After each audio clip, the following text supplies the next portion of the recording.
వరంగల్ ను తమ ప్రభుత్వం రాష్ట్రానికి రెండో రాజధానిగా చూస్తుందని మంత్రులు పొంగులేటి శ్రీనివాసరెడ్డి, సీతక్క అన్నారు. హనుమకొండలో పర్యటించిన మంత్రులు వరంగల్ అభివృద్ధికి ప్రభుత్వం కట్టుబడి ఉందన్నారు. ఉమ్మడి వరంగల్ జిల్లాలో అభివృద్ధి పనులను పరుగులు పెట్టిస్తున్నామని పేర్కొన్నారు. ఇక భద్రకాళి ఆలయ పునరుద్ధరణ, మాడవీధుల పనులు త్వరలోనే పూర్తి చేస్తామని అన్నారు. ఇక కాకతీయ మెగా టెక్స్టైల్స్ పార్కును అభివృద్ధి చేయాలని ఇప్పటికే ఆదేశాలు జారీ చేశామని పేర్కొన్నారు.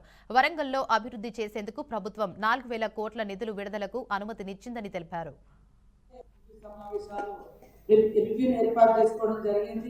ఖచ్చితంగా డే బై డే వరంగల్ ను మరి హైదరాబాద్ తో పోల్చుకొని హైదరాబాద్ తర్వాత మరి అంత స్థాయిలో డెవలప్ చేసే విధంగా ఒక సంకల్పాన్ని పెట్టుకొని మన ముఖ్యమంత్రి రేవంత్ రెడ్డి గారు మరి ముందుకెళ్ళడం జరుగుతూ ఉంది.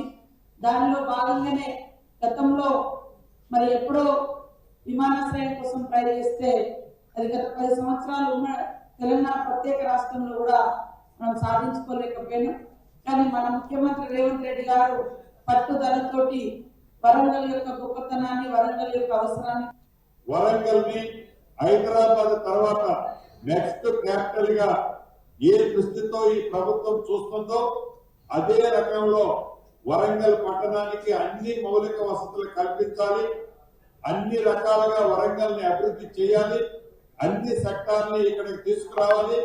ఆనాడు మధ్యలో వదిలేసిన కాకతీయ టెక్స్టైల్ పార్కును కూడా వరదలు వచ్చినప్పుడు అది ముప్పుకి గురైతుంది. దాన్ని కూడా రివైవ్ చేసే దాన్ని కూడా చాలా క్షుణ్ణంగా ఈ రోజు డిస్కస్ చేసి దాన్ని కూడా ఆదేశాలు ఇవ్వడం జరిగింది. ఇలా మొన్న వర్షాలకి గౌరవ ముఖ్యమంత్రి గారు వచ్చినప్పుడు ఏవైతే వరంగల్ పట్టణంలో డ్రైనేజీ వ్యవస్థతో పాటు నాలాలని రిటైనింగ్ వాల్స్, డిశ్చార్జ్ కెపాసిటీ, రోడ్ల దగ్గర ఉన్న కలవర్టుకు లేని కారణంగా వాటర్ హెడప్ అయి అనేక ఇళ్లు చాలా 4 నుంచి 5 మీటర్లు మునిగాయి. అటువంటి వాటికి సంబంధించిన కలవర్టుకు సంబంధించిన అంశాన్ని కూడా